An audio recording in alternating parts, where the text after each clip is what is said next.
Foi herdado dos gestores anteriores, né? Então isso é gratificante para a gente.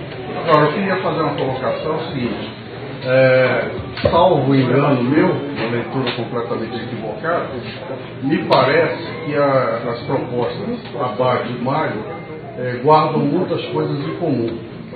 E eu, salvo também enganos e equívocos, não consegui vislumbrar uma diferença assim muito gritante entre as propostas. Então, o que me preocupa, a questão que vem naturalmente é a seguinte: isso aí não poderia estimular, certo? Essa fragmentação não poderia estimular uma fusão das outras duas chapas em detrimento da instituição do Fluminense? Essa é a pergunta. Conhece o candidato, você se referiu, sou eu. Contratei em 1998, com 19 anos, pagando R$200 de salário do meu bolso. Né?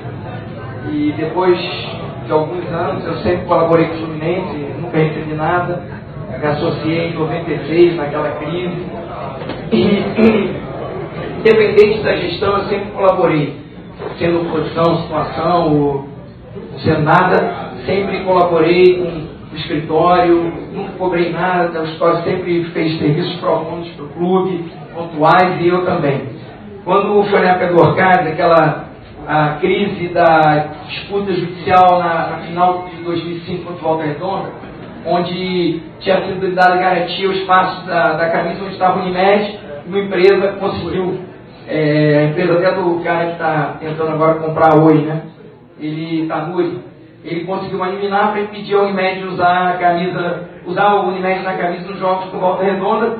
E o Celso me chamou e me pediu para que cuidasse desse assunto. Eu levei para dentro do escritório, consegui reverter a situação à noite, vamos dizer assim, foi muito difícil já. E a partir dali, terminado o campeonato, ele me pediu que reestruturasse o departamento jurídico naquele momento. O escritório que o Mário já trabalhava continuava prestando serviço ao Fluminense, saiu, o Mário saiu junto, e eu o convidei a voltar naquele momento, dentro da reestruturação, não tinha carro nenhum, e ali ele fundou o escritório dele e tocou tudo até hoje.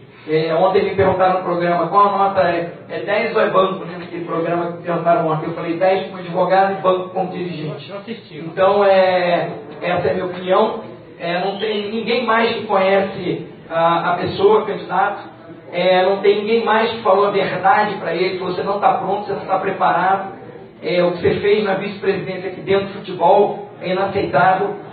É um clima de guerra, as pessoas se odiando, mostrando e-mails e mensagens que você mandou, mostra para ele um pedaço, aí ele passa a te odiar, aí quando ele te odeia, ele manda mensagem para ele, aí eu pego a dele, copio para ele, e aí eu vou transformando o mundo num ódio contínuo entre as pessoas.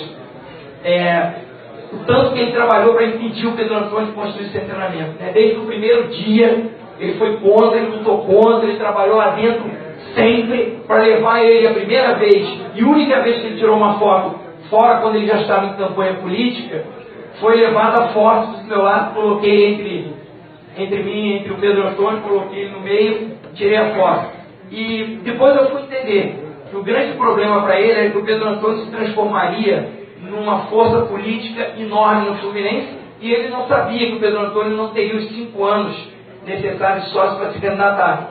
Então, assim, acho que muitas vezes ele colocou a vontade de ser presidente na frente do Fluminense. E não vi nas contratações, nas renovações, nada de especial, pelo contrário. Vi um aumento significativo de despesas, descontrolado, contratações em excesso, empréstimos de jogadores para clubes, que depois fui descobrir quanto custava mensalmente por isso para o jogador jogar no outro time. Então, assim, hoje estamos pagando um preço muito caro. Hoje a gente poderia estar numa saúde financeira muito melhor, muito mais adequada, e aí você vai perguntar, mas espera aí, você não cuidou disso? Eu vou dizer para você, não é fácil ser presidente do Fluminense, e a gente estava lutando para construir o Fluminense. Eram várias frentes, desde Profute, a questão do centro de treinamento, a questão do CBF, a questão de negociação da Globo nesse período, era muita coisa, a instalação do projeto na Europa. Então, assim, é um envolvimento muito grande. O Fluminense ainda não é um clube estabilizado. A gente foi muito criativo, venceu muitos obstáculos, mas era difícil. E, obviamente, que era impossível estar dentro do futebol profissional. E quem conhece a personalidade sabe que mesmo que eu tivesse, seria conflito de personalidade, não funcionaria, já teria explodido muito antes. Como explodiu a relação dele com o vice dele, 2, 3 vezes, tinha até ação judicial na justiça, um xingando o outro, atacando o outro, e Deus sabe o que vai acontecer se forem eleitos, porque os dois querem contratar jogador, dispensar jogador, conviver com a gente de jogador, e só querem discutir futebol. Então, assim, e o único cargo que você não pode exonerar é o de vice-presidente. Não tem erro maior que você colocar um vice-presidente eleito que queira ocupar exatamente o mesmo espaço que você. Isso é um erro grave, e se amanhã essa briga que a gente já viu 2 vezes no passado, no nível até judicial, ela voltar durante a gestão, Deus sabe o que pode acontecer com o Fluminense. A gente sabe que na física, 2 corpos não ocupam o mesmo lugar. Então eu, quando fui, no dia do lançamento deles, eles já vinham 1 semana me procurando para falar comigo. Eu encontrei para tomar um café no caminho do trabalho, e eles me perguntaram: por que você não nos apoia? O Mário mesmo perguntou: por que você não me apoia? Se eu te apoiei, se eu fiz isso, se eu fiz aquilo, o mínimo que você podia fazer é me apoiar. Falei: cara, meu compromisso desde que eu assumi a presidência do Fluminense é com o Fluminense, não é com ninguém. Eu não devo lealdade a ninguém, até porque o Fluminense é democrático e dá o direito a gente escolher o que a gente quer, o que acha que é de melhor para o Fluminense. E eu falei para ele a verdade. Eu até pensava realmente em te apoiar. Depois da sua passagem de vice-presidente de futebol, o que eu vi e o seu comportamento contra coisas muito boas do Fluminense, porque poderiam atrapalhar uma eleição, é inaceitável para mim. Então, eu vou trabalhar com a minha convicção. O meu candidato é o mais personalista, carismático? Talvez não, mas é um cara sério, é um cara bacana, é um cara que vai levar o Fluminense para frente, é um cara que conseguiu unir o Pedro e o Peter, as pessoas que mais construíram pelo Fluminense nesses últimos 6 anos, numa legislatura. E isso, para mim, já tem um enorme valor. Tá? A gente vai ajudar, a gente vai estar junto, ninguém vai abandonar o Fluminense.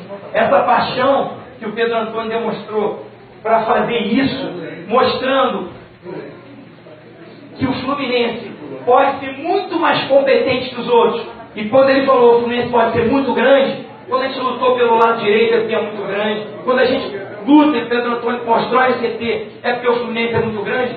Só que agora a gente quer fazer o projeto de futebol diferente de lá. De lá, eu sei porque eu vi. Tá?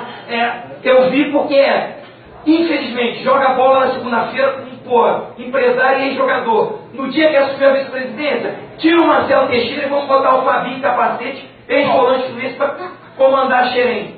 Então, gente, olha só, foi tudo isso que eu assisti. E se alguém tem legitimidade para não apoiar aquela candidatura, esse alguém sou eu, que conheço mais do que ninguém.